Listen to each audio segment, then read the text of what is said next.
This episode is brought to you by HASA. Liquid is clearly better. Liquid chlorine is the highest purity, works immediately, has no added cyanuric acid or calcium, and it will leave your pool safe, clean, and clear. And by the Bottom Feeder professional grade battery powered vacuum system. It sucks to clean pools, so cleaning pools sucks less. Get $100 off with code DVB100. This episode is brought to you by Skimmer, the #1 pool service software in North America. With Skimmer, you can streamline your schedule, grow your revenue, and keep your customers coming back with 5-star service. Whether you're a one-person operation or an established team, Skimmer is your partner in success. Visit getskimmer.com/poolguy to try Skimmer for free for 30 days. The Pool Guy Podcast Show. The Pool Guy Podcast Show. The Pool Guy Podcast Show.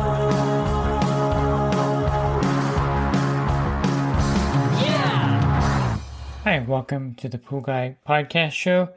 In this episode, I'm going to try to give you some advice on sizing a variable speed pump if you're thinking about converting your single speed pump to a VS pump, or if you have a VS pump now in your pool, you want to verify it's the right size. This podcast definitely is for you. Are you a pool service pro looking to take your business to the next level? Join the Pool Guy Coaching Program. Get expert advice, business tips, exclusive content, and get direct support from me. I'm a 35-year veteran in the industry. Whether you're starting out or scaling up, I've got the tools to help you succeed. Learn more at swimmingpoollearning.com. Since every pool is different, sometimes it does pay to have a professional look at your pool before you upgrade the pool pump, especially if you wanted to do it yourself and you're undecided. Now, there are some rules of thumbs you can work off of as far as pump sizing. The most obvious rule is that if you had a builder install a pump at your pool, they probably installed the right size pump. Usually they install the right size pump. I've only ran into a few pools where I thought the pump was undersized and a few pools where I thought the pump was definitely oversized for the pool size.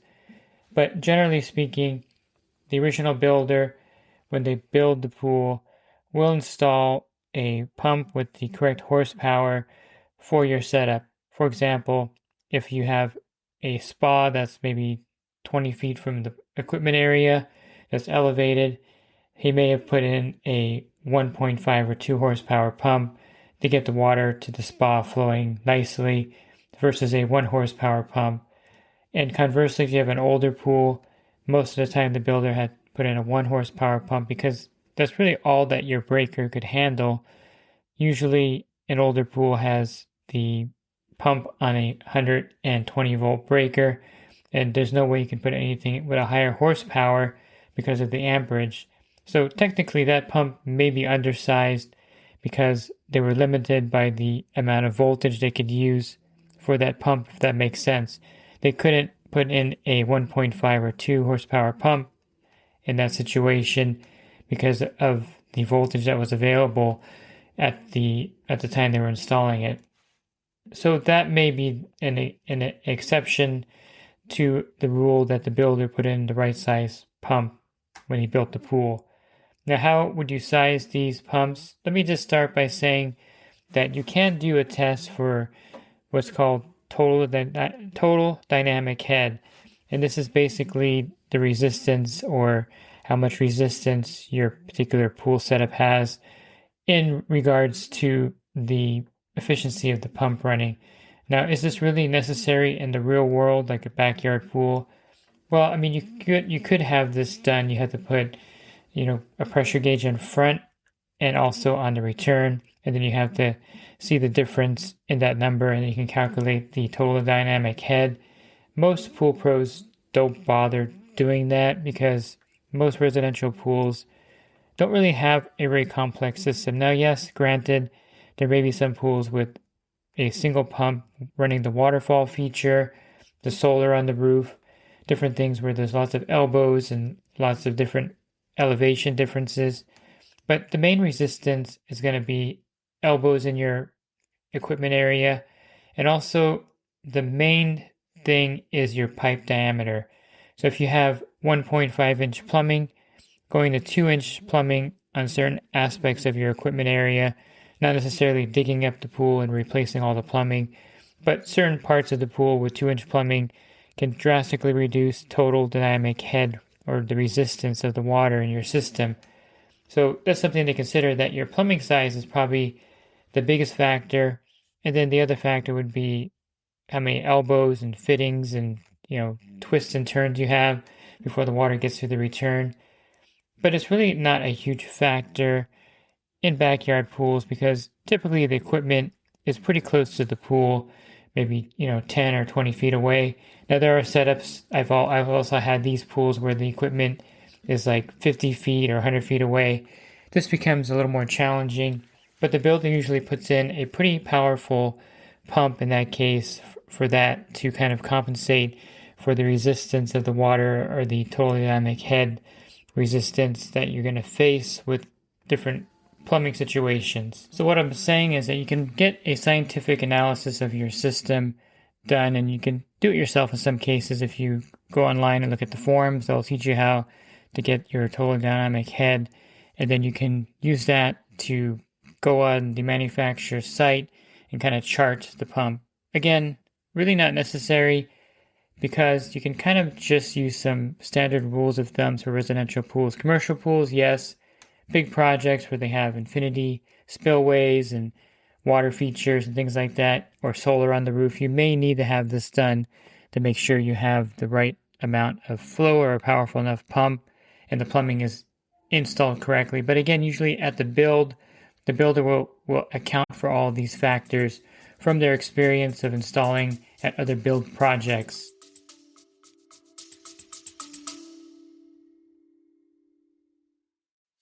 And the Pool Guy Podcast Show has teamed up with UPA to bring you affordable, reliable liability insurance starting at just $64 a month. Get up to $2 million in coverage, and the members of my coaching group get an even lower rate. Protect your business and your peace of mind. Sign up with UPA today by clicking the link in the podcast description. So let me touch on an aspect of variable speed pumps that you kind of need to know when you're sizing, and that is that they don't really have a horsepower rating, HP rating. So if you look at your current single speed pump, you'll see something on the label and it's going to say 1.5 HP, and then it may show the amperage of that pump. Doesn't really matter at this point because the variable speed pumps nowadays, a lot of them can be dual voltage VS pumps, and I'll go over that in a minute. And that means that they can run off of 230 or 115 or whatever you want to call it, 120 and 240. It's kind of weird that there's so many different ways of labeling the voltage. But basically, you don't have to worry about the amperage as much as what they label the VS pumps with now, which is THP, or total horsepower.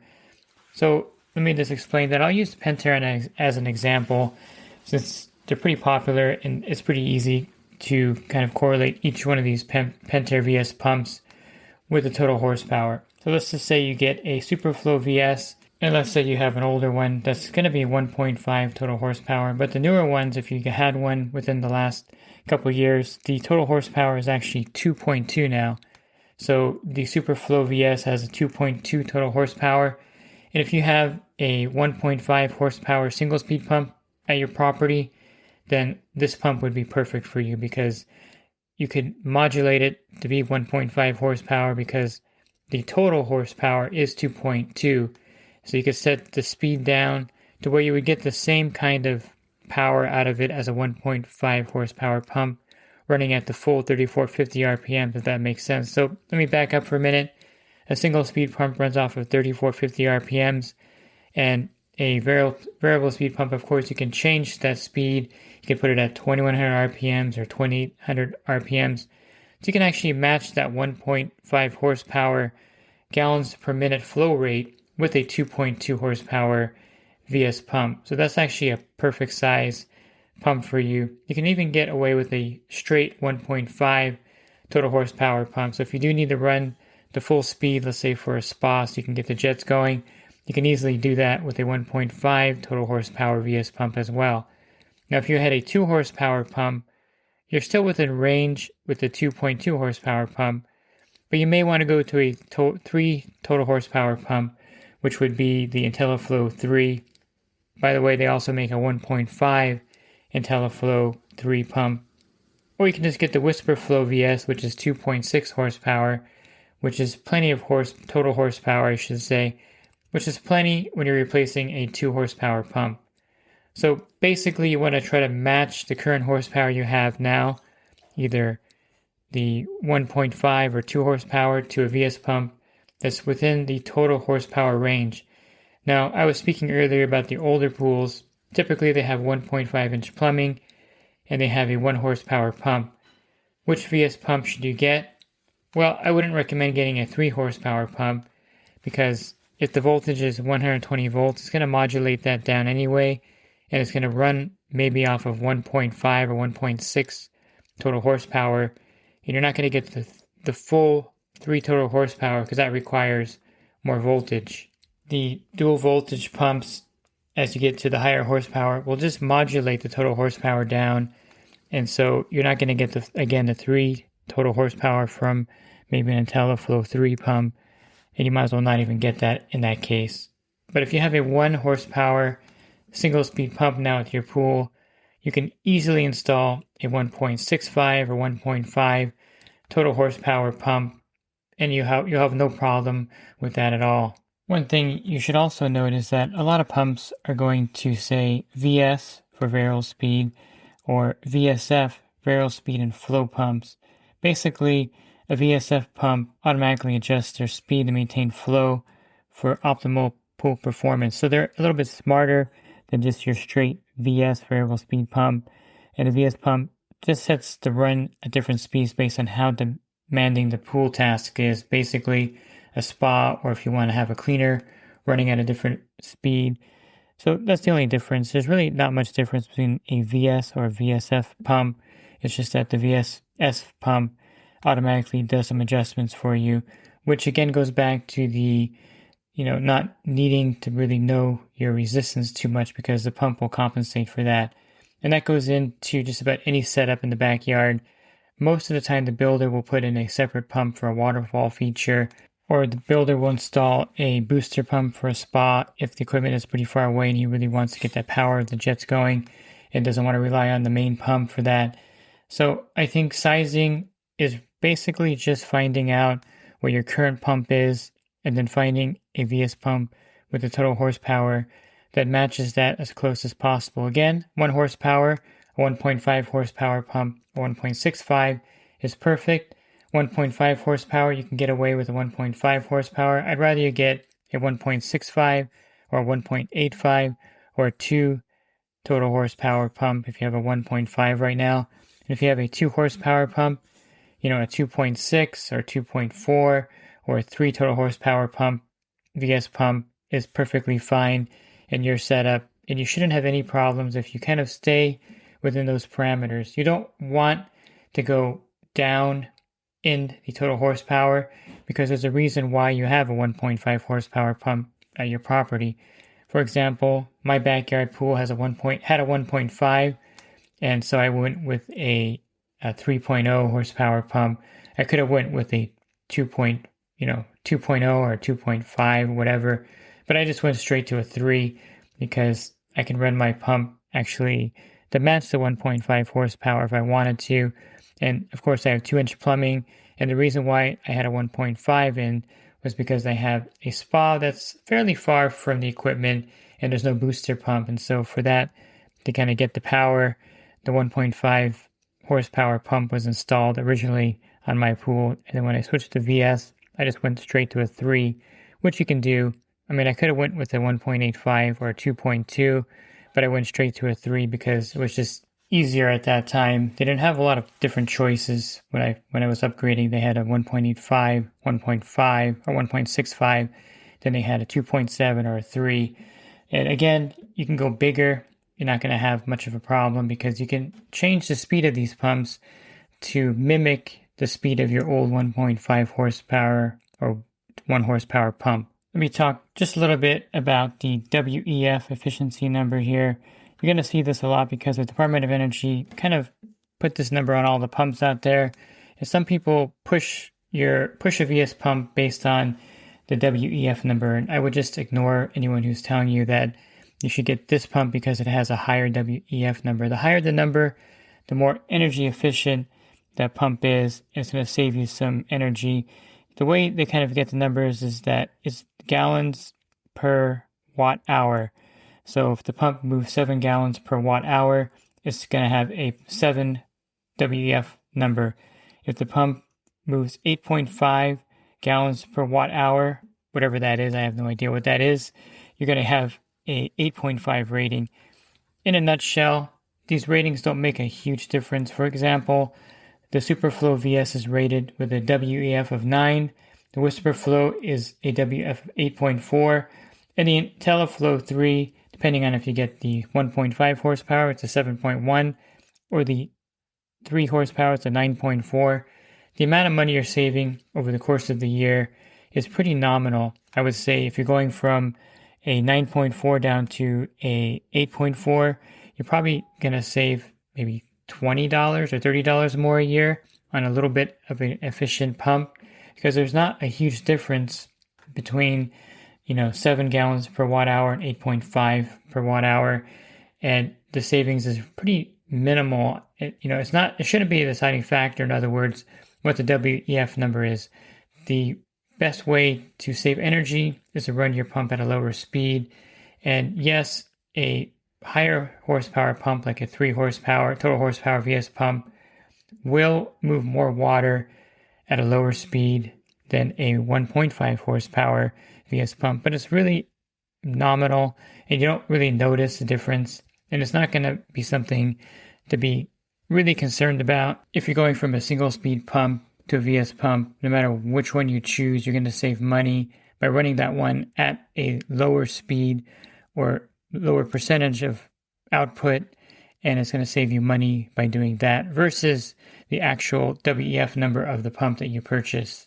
One thing I do recommend, if you don't have a VS pump that has the flow built in, like the IntelliFlow 3, you would have to get a flow meter on your system. This will help to maximize your energy savings. I think the FlowVis is my go-to flow meter, because if you have a Jandy check valve, you can just retrofit that in there. And then I've placed them on different parts of the pools, before the pump, after the filter, before the heater, anywhere on your system. It's not going to be a huge difference in measuring the gallons per minute, in my opinion. You may be off by 2 or 3 gallons per minute, but it's a great way to know that if you put your VS pump, no matter what total horsepower, let's just say you have a 3 total horsepower VS pump, and you want to know what to set it at for 40 gallons per minute, because you want to get the right circulation for your pool, and you're just guessing otherwise. And so with the FlowVis flow meter, you put it at 2100 RPMs, and it'll tell you how many gallons per minute is going through the system. Let's just say, for sake of argument, it's 40 gallons per minute. Then you put it to 1800, then it drops to 23 gallons per minute. And you'll be able to adjust your speed of your pump based on the gallons per minute to maximize your energy efficiency and also get the turnover necessary in your pool set at that speed. So without a flow meter, you're kind of just guessing, what exactly is the speed. For example, when I had a single speed pump on my pool, it was a 1.5 horsepower. With the FlowVis flow meter, it was pumping about 65 gallons a minute at the full speed. So if I put my 3 horsepower VS pump, at 2800 RPMs, let's say, I can probably achieve that 65 gallons per minute pretty easily, and even more at the 3 horsepower rate. And then just briefly, I'll touch on the brands of pumps. Truly, I think they're all pretty good. Some people prefer Pentair or Jandy or Hayward. I'm going to say that if you have a Pentair pump now, just get a Pentair VS pump. If you have a WhisperFlow, then I think the perfect VS pump would be the Pentair WhisperFlow VS. And then if you have a Jandy pump, well, simply go with the Jandy VS pump. You may not have to do much replumbing in the case of both the Pentair and Jandy pump if you get the same kind of pump with the VS on the back. And with Hayward, if you have a TriStar, just get the TriStar VS. It just makes sense to get the same brand you have already. Switching brands may not be logical, especially if you have an automated system the pump communicates better with the branded automated system you have already. So I'm not a big fan of going from, say, a Jandy pump to a Pentair pump or a Pentair pump to a Jandy pump. I would just say if you have a Hayward pump, get a Hayward VS pump. If you have a Pentair pump, get a Pentair VS pump, single speed pump, I should say. And if you have a Jandy single speed pump, just get a Jandy VS pump. These manufacturers kind of all use the same drives in some case. They all use the same Century motors. So it's not like there's a huge difference between one brand over the other. And they're all pretty reliable now.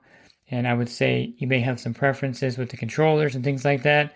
But at the end of the day, I think it's just easier to go with the same brand you have there now and put the same brand in the VS version. And so to recap, to make it easy for you, try to go with the similar total horsepower VS pump with the one you have already. And then don't really worry about the WEF number. Just be more concerned with how long you're going to run at a lower speed to save energy. Always go up with the total horsepower and not down. In other words, if you don't want to go below your single speed pump that you have currently, you want to stay above that with your total horsepower. And don't worry too much about the resistance and total dynamic head and all those things. I don't think it's super critical for a residential pool, and it's not something that you should be obsessing about. And if you're looking for other podcasts, of course, you can subscribe to my YouTube channel Monday through Friday, and there'll be a podcast there for you. Also, if you go to my website, swimmingpoollearning.com, on the banner, there's a podcast icon. I have over 1,700 podcasts there available. And if you're interested in the coaching program, you can learn more at poolguycoaching.com. Thanks for listening to this podcast. Have a rest of your week. God bless. This episode is brought to you by HASA, providing products that deliver clean, healthy water for every aspect of everyday life. The bottom feeder battery-powered vacuum system, portable, powerful, and only weighs 12 pounds. And Skimmer. Get Skimmer, America's #1 pool service software. Podcast listeners can try Skimmer for free at getskimmer.com/poolguy.